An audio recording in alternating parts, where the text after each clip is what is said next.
திமுகவின் தேர்தல் அறிக்கையை தயார் செய்யும் பணியை அவரிடம் கொடுத்திருக்கிறோம் அப்படிங்கிற.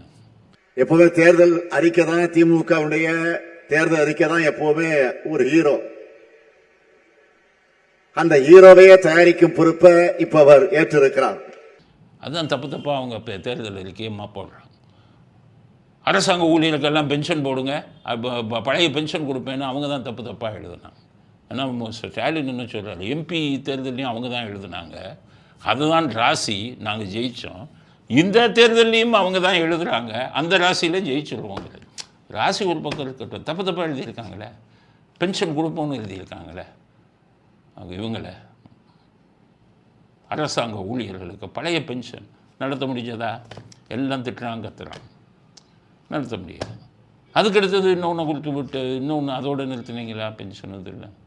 அதுக்கப்புறம் இது கல்வி கடனை தள்ளுபடி செய்வோம்னு தப்பாக ஒரு அறிக்கையை கொடுத்தாரு, அதுவும் இதுவரை நடைமுறைப்படுத்தலை.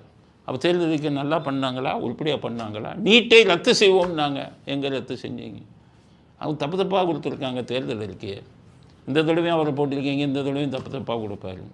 ஆனால் இந்த வருடம் உங்கள் தேர்தல் அறிக்கை தேவையில்லை, ஏன்னா நீங்கள் ஜெயிச்சா தானே அதை இது பண்ணுறதுக்கு. அதனால் ஸ்டாலின் அவர்கள் பேசுகிற எதுவுமே பொருத்தமில்லாத பேச்சு கனிமொழி அவர்களை பற்றி.